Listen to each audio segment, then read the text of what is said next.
The light was white, sterile, and unnatural. It cast no shadows and seemed to emanate from everywhere at once. Eli Turner blinked against its harshness, his pupils contracting painfully as consciousness returned. The surface beneath him was neither cold nor warm. It simply existed, a perfectly neutral plane that supported his body with exact, calculated pressure distribution. "Subject 4 has regained consciousness," announced a voice that sounded like water flowing over polished stones. It was beautiful in its way, but utterly devoid of emotion. Eli tried to sit up, but found his limbs responding sluggishly, as if they were receiving his brain's commands through a delayed transmission. He managed to prop himself up on his elbows and took in his surroundings. The chamber was vast, circular, and impossibly clean. The walls, if they could be called walls, seemed to shift and ripple with a faint iridescence that made it impossible to judge their distance. Various objects that might have been instruments or equipment hovered in midair, occasionally pulsing with soft light or emitting gentle humming sounds. And there were the beings. They moved with fluid grace, their bodies tall and slender, composed of what appeared to be overlapping translucent layers that captured and refracted the omnipresent light. Their faces, if they were faces, contained no features Eli could recognize as such. Only shifting patterns of luminescence that somehow conveyed attention and purpose. "Where am I?" Eli's voice emerged as a croak. His throat felt parched, though he couldn't remember being thirsty. One of the beings approached, its movement so smooth it seemed to glide rather than walk. It made no sound as it drew near. But Eli felt a subtle pressure in his mind, as if his thoughts were being gently probed. "You are in Research Station Epsilon," the being said, its voice coming from everywhere and nowhere. "I am Dr. Vela Thren, lead researcher. You and your fellow humans have been selected for a comprehensive study of your species." Eli's engineering mind immediately began cataloging details. The impossible physics of the floating equipment, the advanced materials that seemed to defy normal states of matter, the method of communication that felt partly telepathic yet resolved into comprehensible English. "Selected?" he managed to ask. "You mean abducted?" The being, Dr. Vela Thren, tilted what might have been its head. The patterns on its face region shifted in what Eli imagined might be confusion. "This distinction is irrelevant. You are here for study. Your physical needs will be accommodated. The process will be conducted according to ethical parameters." Eli slowly swung his legs over the edge of the platform he'd been lying on. His body felt strange, cleaned and processed somehow. He was wearing a simple gray garment that covered him from neck to ankles, made of a fabric that felt like nothing he'd ever touched before. "Where are the others?" he asked, remembering the being's reference to fellow humans. "They are undergoing preliminary assessment," Dr. Vela replied. "As you are now conscious, you will join them shortly." Eli stood cautiously, testing his balance. Despite the lingering sluggishness, he felt physically intact. "What exactly are you studying about us?" The luminescent patterns on Vela's face region intensified slightly. "Everything.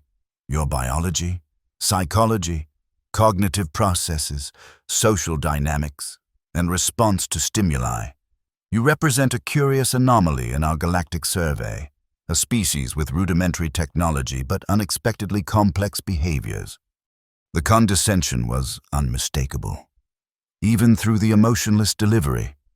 Eli, who had spent 15 years designing aerospace propulsion systems before his midlife pivot to philosophy, felt a flicker of indignation, but he kept his voice level. "I see. And what exactly makes your species qualified to judge ours?" The alien scientist's patterns shifted again. "We have catalogued and studied over 12,000 sentient species across 9 galactic sectors. Our civilization achieved interstellar travel 18,000 of your years ago. Our scientific method has been refined beyond subjective error. We are qualified." Eli nodded slowly. "Of course. I look forward to your enlightened perspective on humanity." If Dr. Vela detected the sarcasm, she gave no indication. You will now join the other subjects. Follow. A section of the wall rippled and parted, creating an opening that hadn't existed moments before.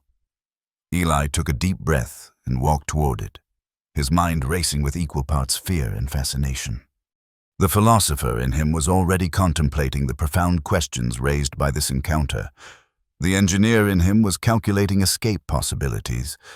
But above all, the human in him was determined to understand these beings who presumed to understand him. The chamber beyond was larger and occupied by 5 other humans who turned toward Eli as he entered. Their faces showed various combinations of fear, confusion, and relief at seeing another of their kind. A woman in her late 40s with close-cropped silver hair approached him first, her stance suggesting military training despite wearing the same gray garment as Eli. "Captain Maya Reeves, United States Army," she said quietly. "You're the last one to wake up." Eli nodded. "Eli Turner, former engineer, current philosophy lecturer at Berkeley. A thinker, huh? Good. We need that," she gestured to the others. "That's Layla Patel, botanical researcher. The older gentleman is Professor William Chen." "Gregory," the elderly man interrupted with a gentle smile. "William was my father. I prefer Gregory." "Professor Gregory," Maya corrected herself. "Historian, I believe. The young woman is Zoe Alvarez, digital artist, and the boy is Theo Morgan, 12 years old." Eli's gaze lingered on the child, a thin boy with dark skin and watchful eyes who stood slightly apart from the others. "They took a child?" Maya's jaw tightened. Apparently they wanted a developmental specimen. "I've made my objections known." Eli looked around the chamber, noting the same featureless walls, floating equipment, and omnipresent light as in the previous room. "What have they done so far?" "Medical examinations," Professor Gregory said, his voice carrying the measured cadence of an experienced educator. "Non-invasive. From what we could tell, scans, samples, observations. They've asked us questions through some kind of translator." "They're not what I expected aliens to be," Zoe added, her voice tinged with both wonder and unease. "They're like living abstract art." Layla, a compact woman with intense eyes, joined the conversation. "Their technology is beyond comprehension. I watched one of them synthesize complex organic compounds with just a gesture. No equipment, no chemicals, just pure manipulation of matter." "They think we're primitive," Maya said flatly. "I overheard 2 of them discussing our simplistic neural architecture as if we were particularly interesting insects." Eli was about to respond when a portion of the wall dissolved to reveal 3 of the aliens, including Dr. Vela Thren. The humans instinctively drew closer together. "Your initial assessments are complete," Dr. Vela announced. "We will now begin primary testing. Your cooperation is appreciated but not required. Results are valid regardless of your subjective participation." "What kind of tests?" Eli asked, stepping slightly forward. "Comprehensive evaluation of your species' capabilities and limitations." Another alien responded, its voice slightly higher in pitch than Vela's. "Cognitive, emotional, physical, and social parameters will be measured against established xenobiological standards." "And if we refuse?" Maya challenged. The aliens' luminescent patterns flickered in what might have been their equivalent of exchanged glances. "Refusal is a response pattern that will be documented," Dr. Vela said simply. "All behaviors provide data." Eli felt a chill at the clinical detachment in those words. "Before we begin, we'd like to understand the purpose of your research. What do you hope to learn, and what happens to us afterward?" The 3rd alien stepped forward, its movements more abrupt than the others. "Purpose is knowledge acquisition. All sentient species are catalogued and analyzed. Your status as pre-interstellar limits your rights under Galactic Protocol 5.7 but ensures your return if testing concludes satisfactorily." "If?" Professor Gregory asked, his scholarly demeanor momentarily cracking. Statistically, 97.3% of test subjects are returned to their origin points with memory modification, Dr. Vela stated. Exceptions occur only in cases of irreparable physical damage or discovery of exceptional characteristics warranting extended study. The humans exchanged uneasy glances. Eli noticed young Theo edging closer to Zoe, who placed a protective hand on the boy's shoulder. "We understand," Eli said carefully. "We'll cooperate with your tests, but we request humane treatment, regular rest periods, and that the child be treated with special consideration." The aliens conferred silently for a moment, their luminescent patterns swirling in complex interactions. "Acceptable modifications to standard protocol," Dr. Vela finally announced. "The juvenile specimen will undergo age-appropriate testing only. Rest periods will be provided according to human biological requirements. First testing sequence will begin in 20 time units."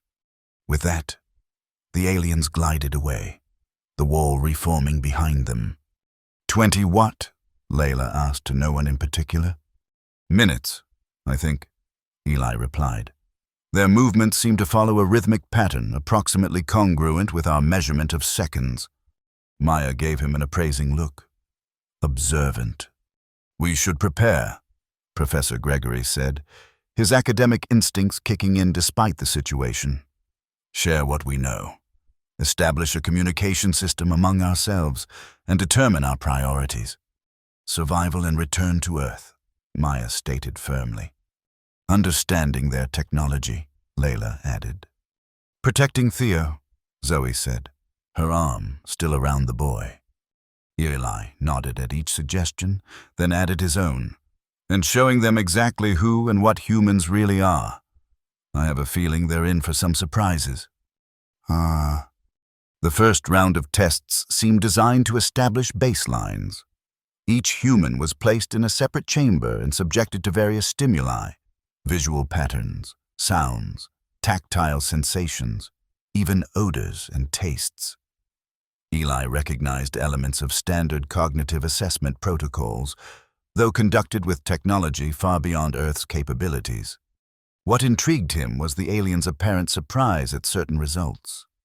When presented with optical illusions, the humans' perceptual interpretations seemed to confound the researchers. When given logical puzzles with multiple solutions, the diversity of human approaches clearly deviated from expected patterns. "Your processing of visual stimuli is inefficient," an alien researcher informed Eli after one particularly lengthy series of tests. "Perhaps," Eli replied. "Or perhaps it's adapted for a different kind of efficiency than you're measuring." The alien's luminescent patterns flickered rapidly. "Clarify. Human perception is contextual and adaptable. We don't just process raw visual data.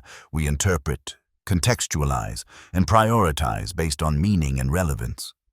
Meaning is subjective, inefficient." Eli smiled slightly. "Is efficiency the only value worth measuring?" The alien didn't respond immediately, its patterns shifting in what Eli was beginning to recognize as their version of contemplation. "This question will be added to the research parameters," it finally said before gliding away. When the humans were reunited in their common chamber after the first day of testing, they compared experiences. Maya had been subjected to physical endurance tests, Layla to problem-solving scenarios, Zoe to creative tasks involving pattern generation, Professor Gregory to memory and historical knowledge assessment, and young Theo to basic learning and adaptation exercises. "They seem surprised by some of my responses," Zoe said, sitting cross-legged on the floor, "especially when they asked me to create something new from provided elements. They kept saying my combinations were illogical, but interesting." "They're very focused on optimization and efficiency," Eli noted. "I get the impression they view consciousness primarily as an information processing mechanism." "Cold way to see life," Maya commented, pacing the perimeter of the chamber in what had become a habitual security check. Professor Gregory nodded thoughtfully. It suggests their evolution may have prioritized different cognitive pathways than ours. Perhaps less emphasis on social bonding and emotional processing, more on logical consistency and optimization. They don't understand art at all, Zoe added. When I tried to explain why certain combinations of colors and shapes evoke emotional responses, they kept referring to subjective neural anomalies, as if emotions were just processing errors. Layla, who had been quietly observing, spoke up. They're particularly interested in our adaptability. My tests focused on solving problems with changing parameters. The researcher actually commented that humans display excessive tolerance for ambiguity. Young Theo, who had remained largely silent until now, suddenly said, "They don't like that we laugh." The adults turned to him in surprise. "What do you mean, Theo?" Eli asked gently. The boy shrugged. "When I got a puzzle right, I laughed because I was happy. The alien got all buzzy and asked why I was making that sound when the test outcome was merely satisfactory. I told them it was because I felt good about figuring it out. They said feelings are irrelevant to cognitive outcomes." He frowned. "But they're not. Feeling good makes me want to solve more puzzles." Eli exchanged glances with Professor Gregory, both recognizing the profound insight in the child's simple observation. "Theo's right," Eli said. "They're missing the integrated nature of human cognition, how emotion, intuition, and reason work together rather than as separate systems. Could be an advantage for us," Maya suggested. "If they don't understand how we think, they might underestimate what we're capable of." Layla nodded slowly. "I noticed they have trouble predicting non-linear responses. When faced with a binary choice in my tests, I sometimes chose neither option but created a third path. This seemed to confuse them." "We should coordinate," Professor Gregory suggested. "Share observations, identify patterns in their research, look for weaknesses or gaps in their understanding, and protect each other," Zoe added, glancing at Theo. "We're stronger together than separately." Eli felt a spark of hope at the group's quick cohesion. "Agreed. And I think we should be proactive in our interactions with them. Ask questions, challenge assumptions, offer perspectives they haven't considered." "You think we can teach them something?" Maya asked skeptically. "I think we already are," Eli replied, "whether they recognize it yet or not." Days blended into what felt like weeks as the testing continued, growing increasingly complex.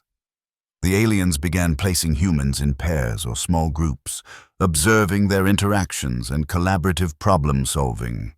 One particular test placed Eli, Maya, and Layla in a simulated environment resembling a malfunctioning spacecraft. The scenario required them to repair critical systems with limited resources and conflicting priorities. What fascinated Eli was not the test itself, but the aliens' reaction to their approach. Rather than calculating optimal resource allocation mathematically, as the aliens clearly expected, the humans relied on a mix of technical knowledge, intuition, and social negotiation. "Why did you prioritize life support over propulsion?" Dr. Vela asked during the debriefing. "Calculations indicated a 3.4% efficiency gain from the opposite sequence. People need to breathe more urgently than they need to move," Maya answered matter-of-factly. "But the scenario parameters allowed sufficient oxygen reserves for the full repair sequence either way," another researcher pointed out. "We didn't just calculate the absolute minimum," Layla explained. "We incorporated a safety margin for unexpected complications." "Inefficient," the second researcher stated. "Resilient," Eli countered. "Efficiency without resilience is fragility." The patterns on Dr. Vela's face region intensified. This perspective warrants further analysis. Similar scenes played out across other test scenarios. When Zoe and Theo were placed in a resource competition scenario clearly designed to trigger conflict, they instead developed a sharing system based on mutual benefit. When Professor Gregory and Maya faced a knowledge transfer challenge, They developed an improvisational teaching method that combined narrative storytelling with practical demonstration rather than direct data transmission. In each case, the aliens documented what they termed suboptimal but novel approaches. During one rest period, Professor Gregory shared an observation that resonated with the group. "They're approaching this all wrong," he said, his scholarly voice animated with insight. "They're testing us against their own cognitive models, looking for how well we approximate their ideal of intelligence. But that's like judging fish by their ability to climb trees, or judging birds by how well they swim," Zoe added with a smile. "Exactly," the professor nodded. "What they're missing is that evolution on Earth produced different but equally valid forms of intelligence, ones adapted to our specific environmental and social contexts.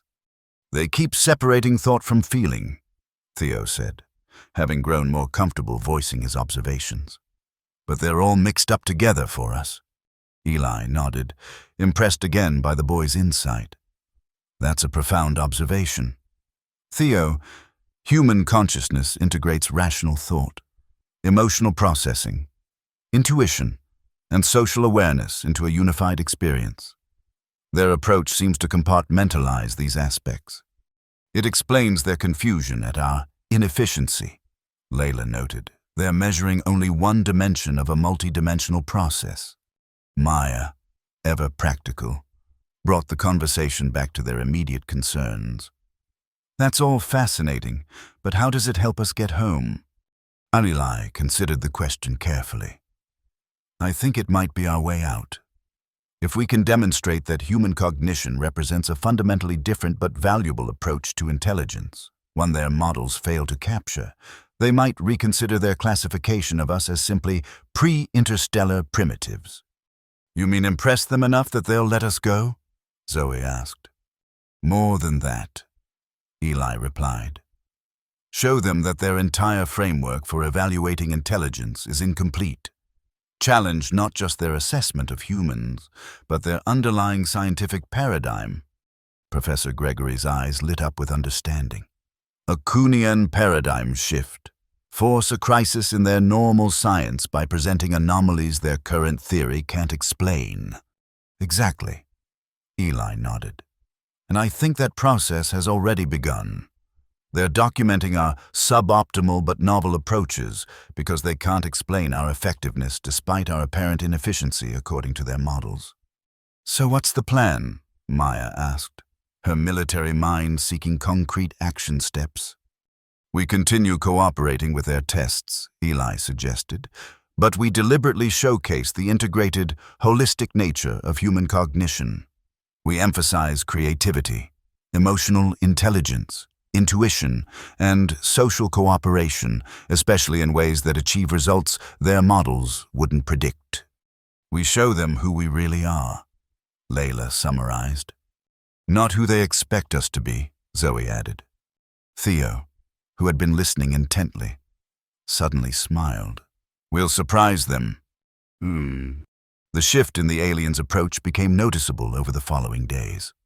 The testing protocols began to change, focusing less on standardized metrics and more on an open-ended scenarios that allowed for greater human improvisation.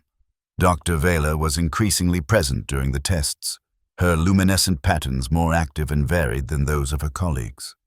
During one particularly challenging simulation involving a complex ecosystem management task, Eli noticed Dr. Vela conferring urgently with another researcher.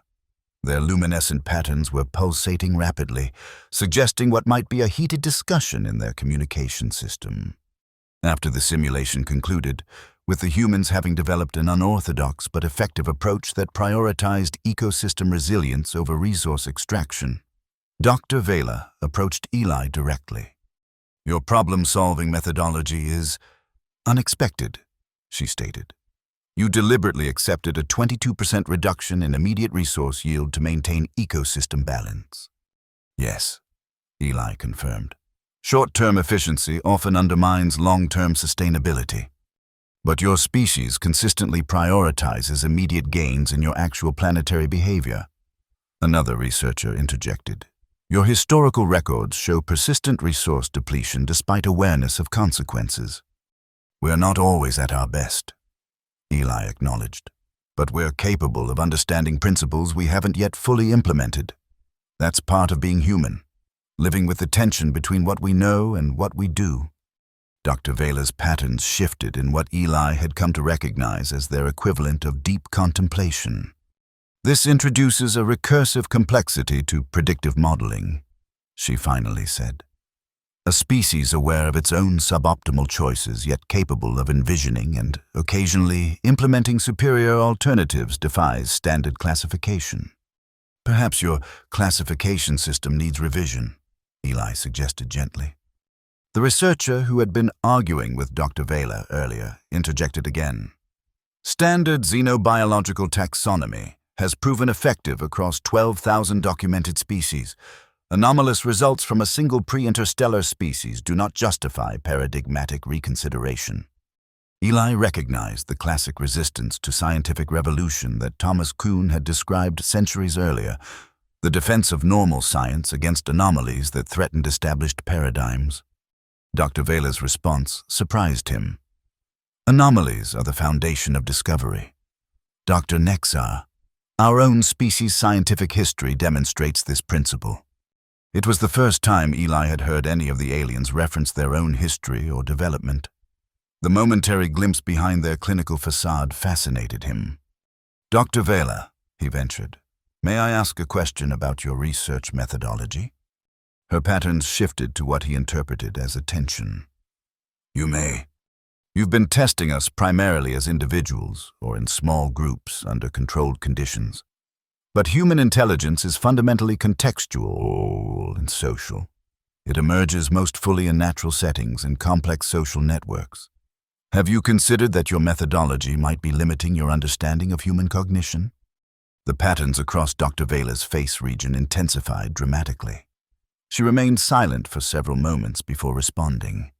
This observation merits consideration. Our next testing phase will incorporate modifications to address this limitation. As she glided away, Eli felt a small but significant victory. For the first time, one of the aliens had acknowledged a potential flaw in their approach rather than simply categorizing human behavior as anomalous or suboptimal.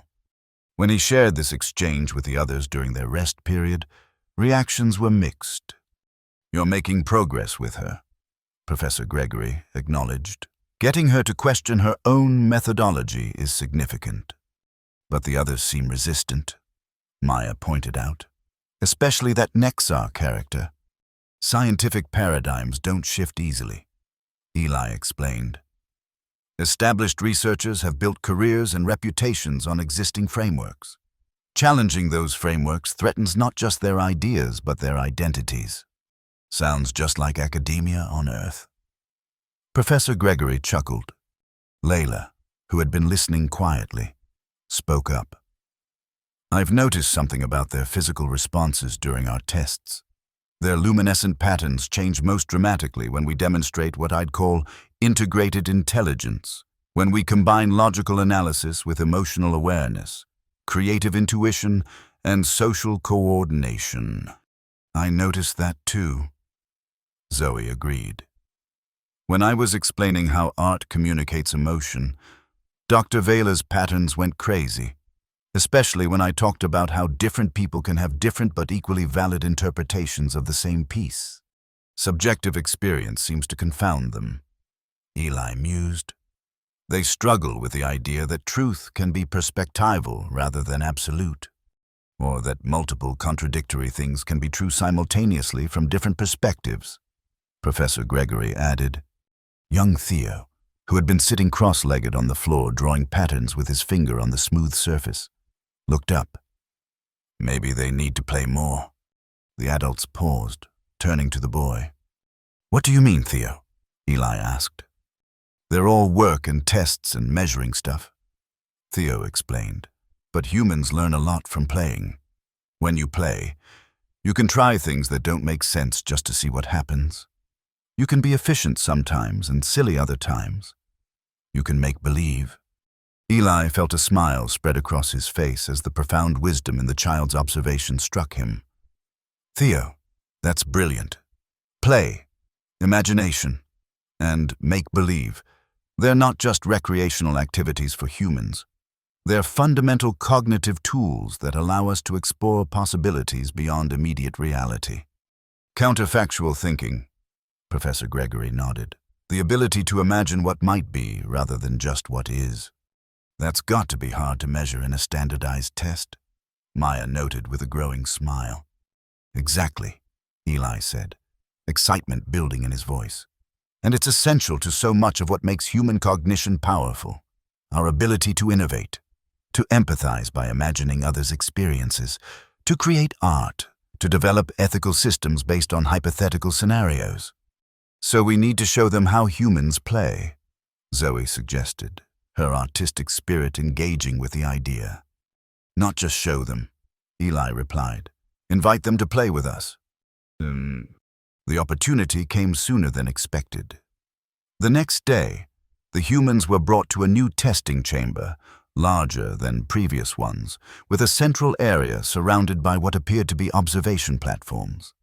Dr. Vela and 5 other alien researchers were present. This session will evaluate social cognition and collective problem-solving, Dr. Vela announced. You will be presented with a scenario requiring coordinated response. Observation will be immersive rather than remote. Eli stepped forward. Before we begin, we'd like to propose an alternative approach. The aliens' patterns shifted in what might have been surprise.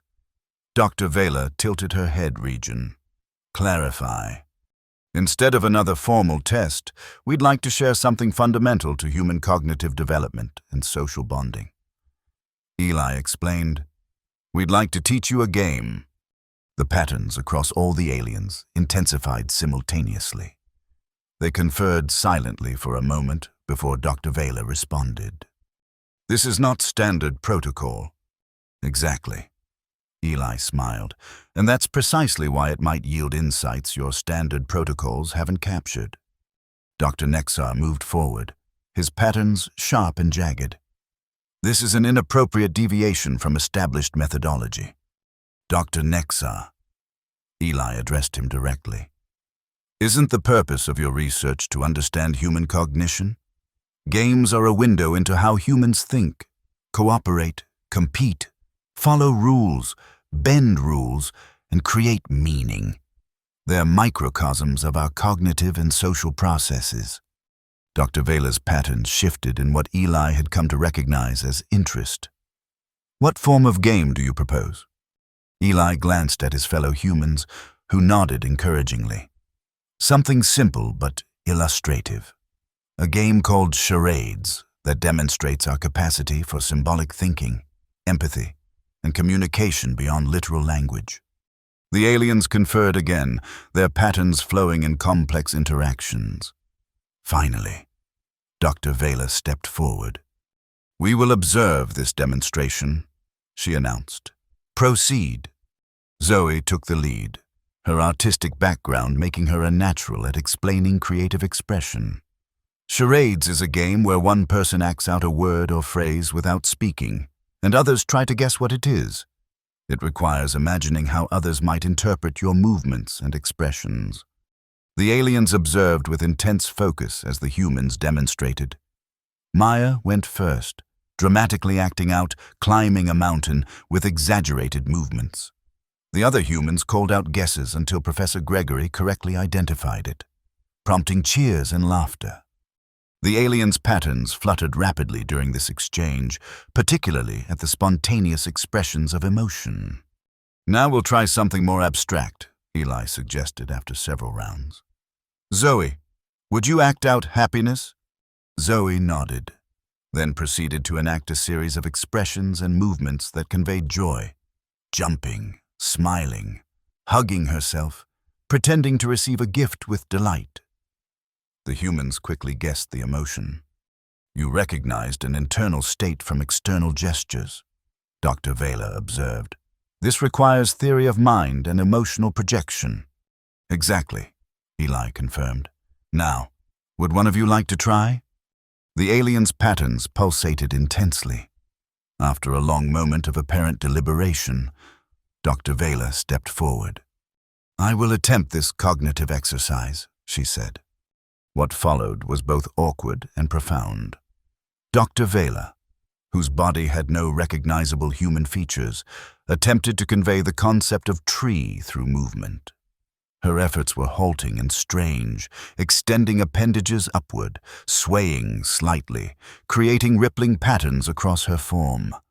The humans watched intently, calling out guesses: growing, reaching, plant, living thing. When Theo finally shouted, "Tree!" and Dr. Vela confirmed this was correct, the boy jumped with excitement. "You did it!" For the briefest moment, Dr. Vela's luminescent patterns formed a configuration none of the humans had seen before, a symmetrical, harmonious arrangement that somehow conveyed something like satisfaction. "An interesting exercise in cross-species communication," she stated, her voice returning to its usual clinical tone, though Eli thought he detected a subtle difference in modulation. "It's more than that," Eli explained gently. "It's an exercise in imagination and empathy. You had to imagine how beings very different from yourself might interpret your movements. You had to create a bridge between minds." Dr. Nexa stepped forward. "This activity demonstrates symbolic thinking and nonverbal communication, both documented capabilities in multiple species. It does not justify methodological revision." Layla, who had remained quiet during the game, suddenly spoke up. "May I ask a question, Dr. Nexa?" The alien's patterns shifted toward her. "You may." "Did you enjoy the game?" The question hung in the air. The alien's patterns flickered rapidly, and they seemed to confer among themselves without speaking. "Enjoyment is not a scientific criterion," Dr. Nexar finally stated. "But it is a human one," Layla countered gently, "and possibly more universal than you acknowledge. The experience of play, of engagement that transcends mere utility, is fundamental to how we learn and connect. Many Earth species play," Professor Gregory added. "Not just humans. It appears to be an evolutionary adaptation that serves multiple cognitive functions, including practice for real-world challenges in a low-risk environment." Young Theo, emboldened by the success of the game, stepped forward. "Do your people ever play just because it's fun?" The question, simple and direct from the child, seemed to affect the aliens more profoundly than any of the sophisticated arguments the adults had presented. Their patterns shifted and pulsed in what appeared to be intense internal deliberation. It was Dr. Vela who finally answered. "Early developmental stages of our species engaged in activities without immediate practical application. These were eliminated through evolutionary refinement and educational optimization." Something in her tone, a barely perceptible modulation, suggested to Eli that this elimination might not have been entirely successful or complete. "Would you like to try another game?" he asked gently. Before Dr. Vela could respond, Dr. Nexa interjected. "This demonstration has provided sufficient data. We will return to standard protocols tomorrow."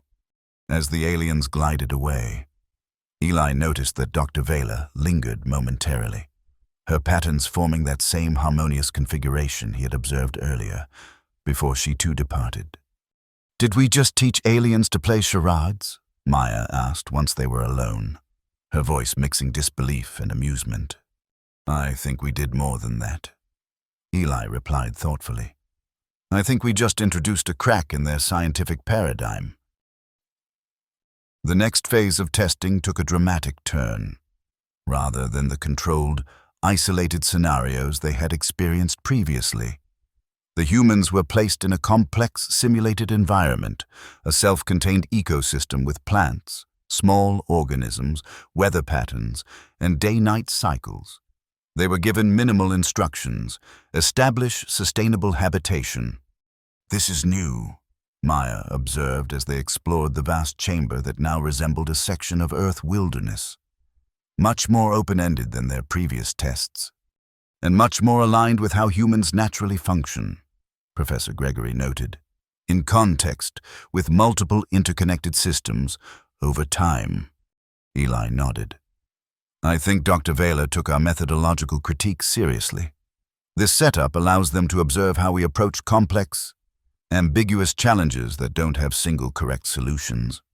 Over the following days, the humans worked together to create a small settlement. Layla's botanical knowledge proved invaluable for identifying edible plants and understanding the ecosystem. Maya organized exploration and security. Zoe and Theo created living spaces that were both functional and aesthetically pleasing. Professor Gregory documented their observations and decisions, creating a knowledge base for the group. Eli focused on understanding the underlying patterns and connections within the simulation. The aliens observed constantly but intervened rarely. Occasionally, they would introduce perturbations to the system, a sudden storm, a plant disease, the appearance of new organisms, and watch how the humans adapted. What became increasingly clear was that the humans' approach differed fundamentally from what the aliens seemed to expect. Rather than optimizing for maximum resource extraction or perfect efficiency, the humans prioritized resilience, adaptability, and quality of experience. They created not just functional spaces but beautiful ones. They allocated time not just for work but for rest, social bonding, and creative expression. After a particularly challenging adaptation to a simulated drought, Dr. Vela appeared in the environment to conduct what she termed an immersive assessment. "Your habitation strategy defies prediction algorithms," she stated as she accompanied Eli on a walk around the perimeter of their settlement. "You deliberately maintain excess capacity and diversity beyond calculated requirements. Redundancy and diversity create resilience." Eli explained, "They're insurance against the unexpected, but they reduce short-term efficiency. They increase long-term survival."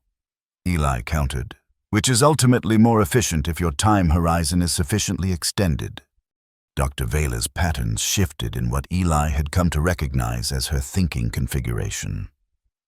"Your species consistently prioritizes qualitative factors that our models classify as secondary or tertiary: beauty, comfort, variety, social harmony.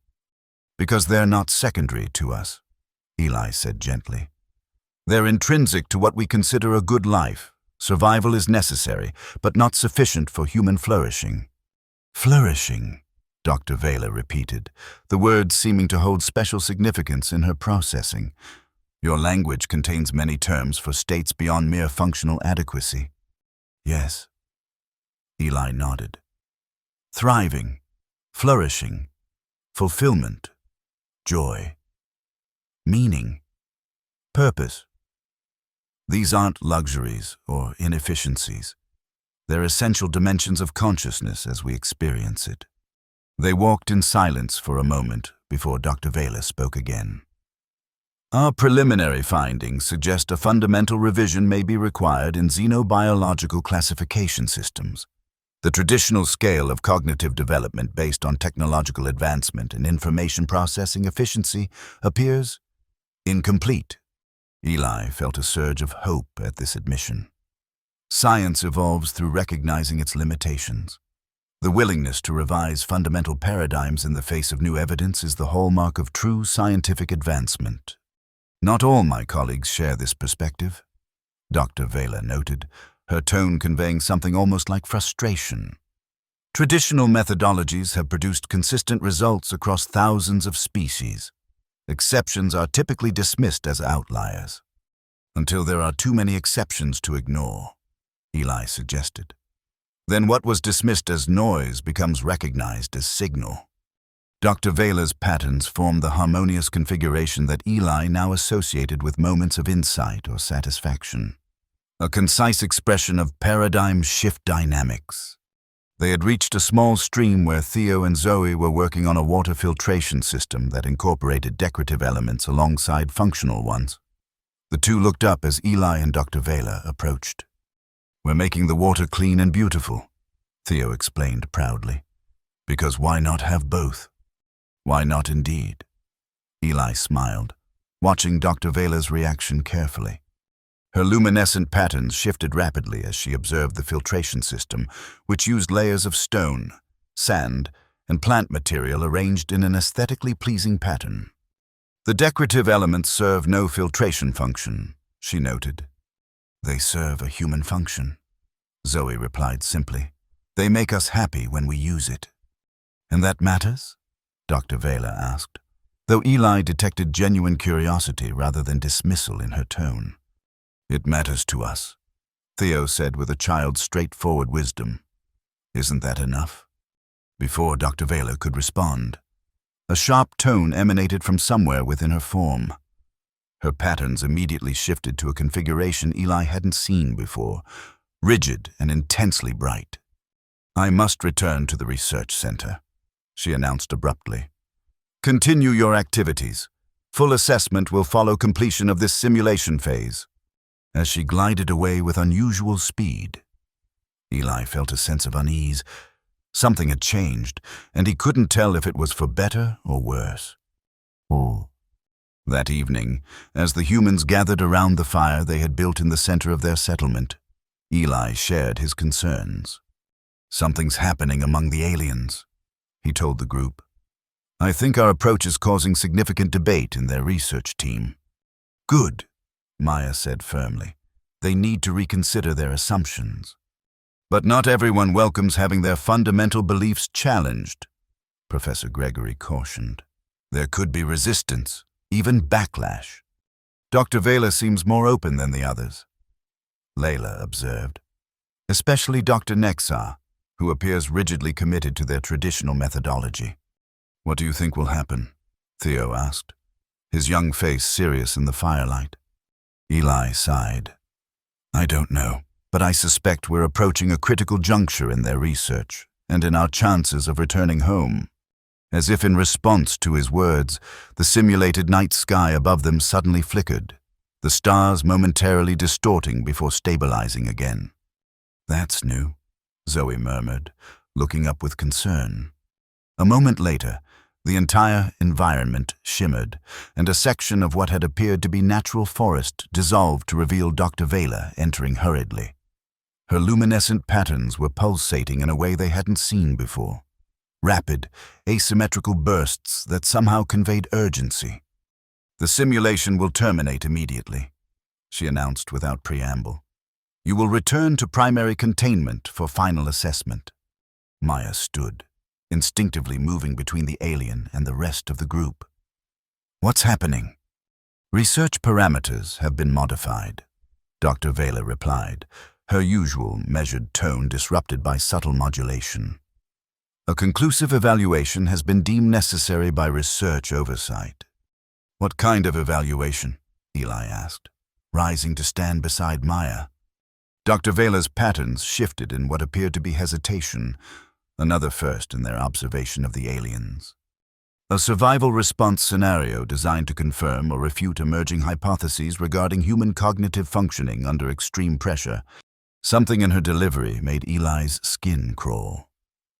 You mean a test where our lives are genuinely at risk? Dr. Vela's patterns contracted briefly. I am not authorized to provide further details. Preparation time is not standard protocol, but has been granted as a research variable. You have the equivalent of 60 Earth minutes before transfer to the final assessment environment. With that, she glided back through the opening, which sealed behind her, once again resembling natural forest. That didn't sound good, Maya stated flatly. No, it didn't, Eli agreed. I think there's a power struggle happening among the researchers. Dr. Vela's faction appears to be losing to those who want more drastic testing methods. They're going to put us in danger to see how we react, Layla concluded grimly. Professor Gregory placed a protective hand on Theo's shoulder. This is unconscionable. The child should be exempt from such testing. I doubt Dr. Nexar and his supporters care much about human ethical standards, Eli said. But we need to prepare. If this is truly a survival scenario, we need to be ready to protect ourselves and each other. What can we do in 60 minutes? Zoe asked, fear evident in her voice. Maya, her military training asserting itself, took charge. We gather whatever might be useful from this environment before it disappears. We stay together no matter what. We establish clear communication signals, and we remember what we've learned about these aliens, their expectations, their blind spots, and their divisions. Dr. Vela gave us warning, Eli noted. That wasn't necessary under their protocols. She's trying to help us within the constraints of her position. Can we trust her? Maya asked skeptically. Not completely, Eli admitted. But I think she's genuinely conflicted about the direction this research has taken. She's begun to question her own scientific paradigm, and that's threatening to others on the research team. So, we're caught in an alien academic dispute. Professor Gregory sighed. Sadly familiar territory for those of us in academia. Despite the attempted humor, the gravity of their situation was clear to everyone, as they hurriedly gathered potentially useful items from their settlement. Eli found himself beside young Theo, who was carefully collecting small stones of various colors. What are those for? Eli asked gently. Theo looked up, his expression serious but not panicked. I don't know yet, but humans are good at finding uses for things, right? That's what you've been telling the aliens. Eli felt a surge of affection for the boy's resilience and insight. That's exactly right, Theo. Our adaptability is our strength. We'll get through this together. As the environment around them began to shimmer and dissolve, the humans formed a tight circle, facing outward with Theo protected in the center. Whatever happens, Eli said firmly, we show them who humans really are. The final testing environment was unlike anything they had experienced before. A vast, circular chamber with walls that shifted between opacity and transparency, revealing glimpses of space beyond, stars, nebulae, and what appeared to be the curvature of a planet far below. In the center of the chamber stood a complex apparatus, a crystalline structure housing swirling energy patterns that pulsed and flowed in hypnotic rhythms. The humans were positioned at the perimeter of the chamber, equidistant from each other and from the central apparatus. Above them, on floating observation platforms, were Dr. Vela, Dr. Nexar, and several other alien researchers. Final assessment protocol initiating, Dr. Nexar announced, his luminescent patterns sharp and intense. This evaluation will determine conclusive classification of human cognitive capabilities and species disposition. Dr. Vela's patterns, by contrast, seemed subdued and constrained. She did not speak. The central apparatus contains a quantum probability matrix. Dr. Nexar continued. It is currently unstable and accelerating toward critical collapse. Such collapse will release enough energy to disintegrate all organic matter within this chamber. The humans exchanged alarmed glances. Stabilization requires precisely coordinated activation of 5 resonance nodes, Dr. Nexar explained, indicating glowing panels that had appeared before each human except Theo. Each node responds to a different optimization algorithm that must be discovered and implemented within the available time frame. And if we fail, Maya asked, her voice steady despite the clear threat. Failure will result in termination of all subjects, Dr. Nexar stated without inflection. Assessment begins now. The central apparatus pulsed more intensely, and a countdown appeared in glowing symbols above it, alien numerals, but clearly decreasing. Approximately 30 minutes in Earth time, Professor Gregory translated grimly. Eli moved quickly to the nearest resonance node, examining its shifting patterns. These are like nothing I've seen before. The algorithms must be based on their mathematics, not ours. We need to work together, Layla called out, already studying her own node. Share what we observe. Look for patterns across all 5 nodes. Maya nodded, taking charge of coordination. Zoe, you have an artist's eye for patterns. Professor, your mathematical background might help. Layla, focus on potential biological or organic elements in the algorithms. Eli, try to connect what we've learned about their thinking to these systems. What about me? Theo asked, standing alone without a node. You're our wild card. Theo, Eli said quickly. Move between us. Look for connections we might miss. Sometimes a child sees what adults overlook. The group worked frantically, calling out observations and insights as the countdown continued. The nodes responded to their interactions, shifting patterns and occasionally emitting tones or pulses of light. After 10 minutes of intense effort, they had made minimal progress. Each node seemed to operate on different principles, and the connections between them remained elusive. "This is impossible," Zoe said in frustration. "These aren't human algorithms. We can't think like they do." "That's it," Eli suddenly realized. "We're not supposed to think like they do. That's the point of this test." He looked up at the observation platforms where the aliens watched intently. Dr. Vela's patterns had intensified, while Dr. Nexar's remained rigidly constant. "Everyone, stop trying to solve this their way," Eli called out. "We need to approach this as humans, not as imitation aliens." "What does that mean practically?" Maya demanded, eyeing the countdown anxiously. "It means we integrate what they separate," Eli explained rapidly. "Logical analysis, emotional intuition, creative leaps, social cooperation, all together, not as discrete processes." Professor Gregory nodded in understanding. "A holistic approach rather than a reductionist one." "Exactly," Eli confirmed. "And we need to consider all dimensions of the problem, not just the mathematical patterns, but the context, the purpose, even the emotional subtext of this test." "You think there are emotional elements to an alien death trap?" Maya asked skeptically.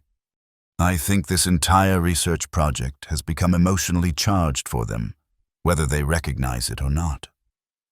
Eli replied, "Their scientific paradigm is being challenged. That creates resistance, defensiveness, and possibly our openings." As they spoke, young Theo had been walking slowly around the central apparatus, observing it from different angles. "It's beautiful," he said suddenly. The adults paused, looking at him. "The energy patterns," Theo continued, pointing. "They're like music made visible. They have harmony and rhythm, and they want to be balanced." Zoe moved to stand beside him, her artistic sensibility engaging with his observation. "He's right. There's an aesthetic principle at work here, not just a mathematical one." This insight sparked a new approach. Rather than treating each node as an isolated problem to be solved independently, the humans began to consider how they might work together to create a harmonious interaction with the central apparatus. Layla discovered that certain interactions with her node produced resonant effects in the central energy patterns. Professor Gregory found mathematical relationships between the nodes that suggested complementary rather than identical solutions. Maya identified timing patterns that allowed for coordinated activation sequences. As they worked, Eli kept glancing at the alien observers. Dr. Vela's patterns had become increasingly active, while Dr. Nexar and several others appeared to be engaged in intense communication. With 5 minutes remaining on the countdown, they had achieved partial stabilization of the apparatus, but complete resolution remained elusive. "There's something missing," Eli said in frustration. "We're close, but there's a dimension to this we're not seeing." Theo, who had been moving between the adults as they worked, suddenly spoke up. "Maybe it's not about making perfect solutions. Maybe it's about making them work together even though they're not perfect." The simplicity and wisdom of the child's observation struck Eli profoundly. "Harmony doesn't require perfection," he murmured. "It requires complementarity and balance." He looked at the others with growing excitement. "What if each of our partial solutions is intentionally incomplete? What if the test is whether we can integrate 5 imperfect approaches into a harmonious whole, like human cognition itself?" Professor Gregory nodded in understanding. "No single perfect algorithm, but multiple complementary processes working in concert." With renewed purpose, they adjusted their approach. Rather than striving for optimal solutions at each node, They began to coordinate deliberately imperfect interventions that, when combined, created resonant harmony within the system. As the countdown reached 1 minute, the central apparatus began to stabilize, its erratic pulsations smoothing into rhythmic flows. "It's working," Zoe called out. "Keep going," Maya urged. "Maintain the pattern until complete stabilization." Above them, the aliens' luminescent patterns had intensified dramatically. Dr. Nexar's rigid configuration had given way to rapid, complex fluctuations. Dr. Vela's patterns had formed the harmonious configuration Eli had observed during moments of insight, but magnified and elaborated into intricate designs.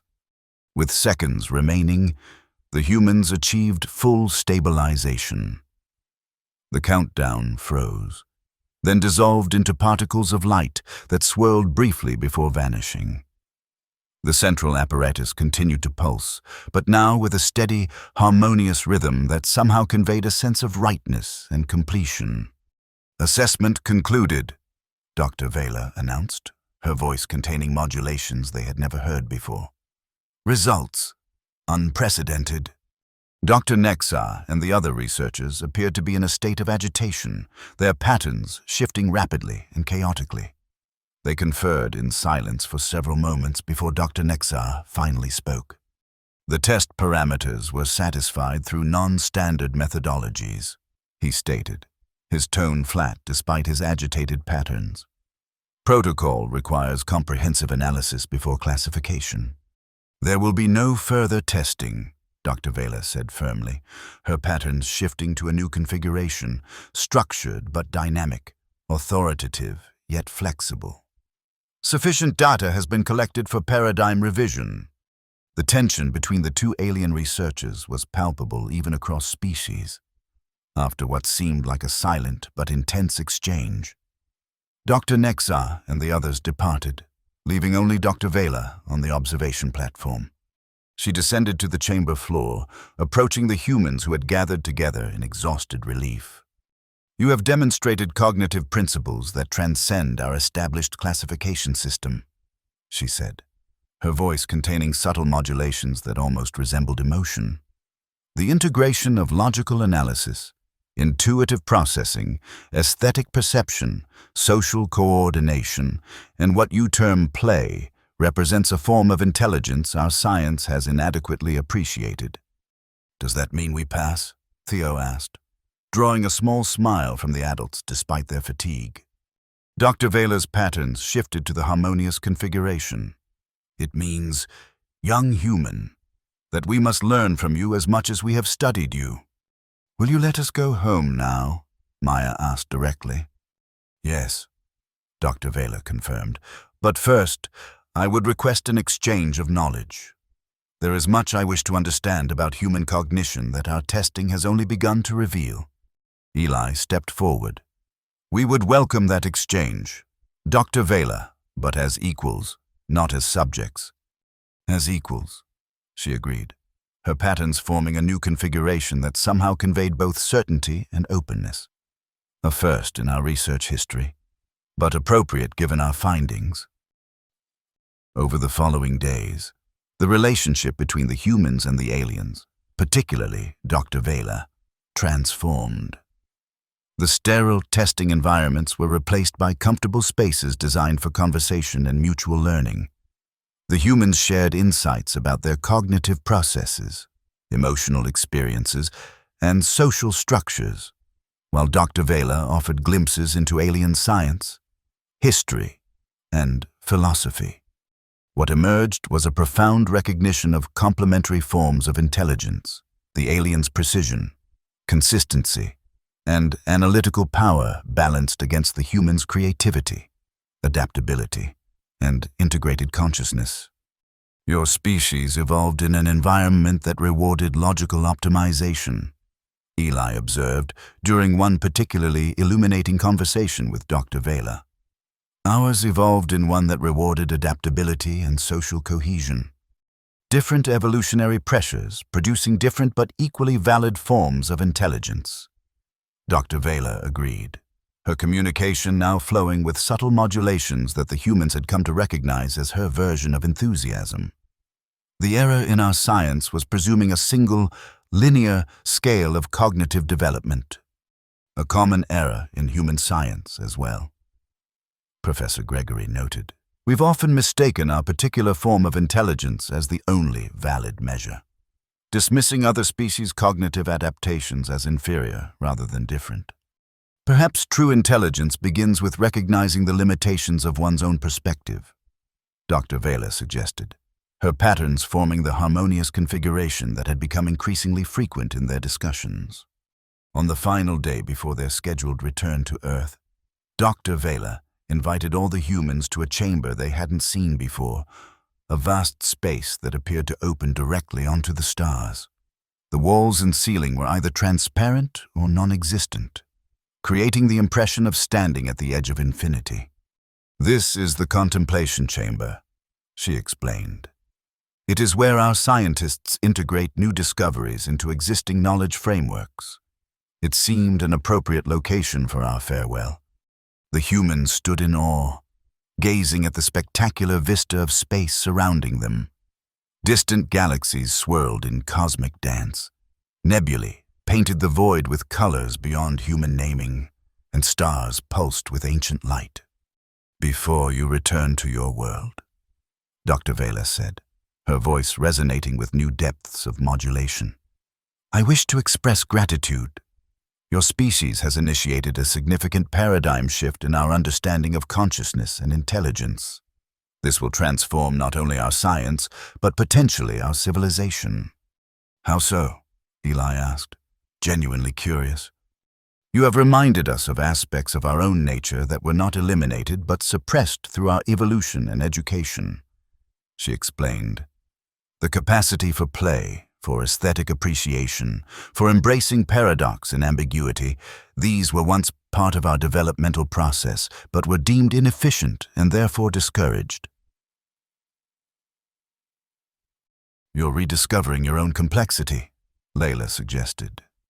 Yes, Dr. Vela confirmed, her patterns shifting into a new configuration of remarkable intricacy and beauty.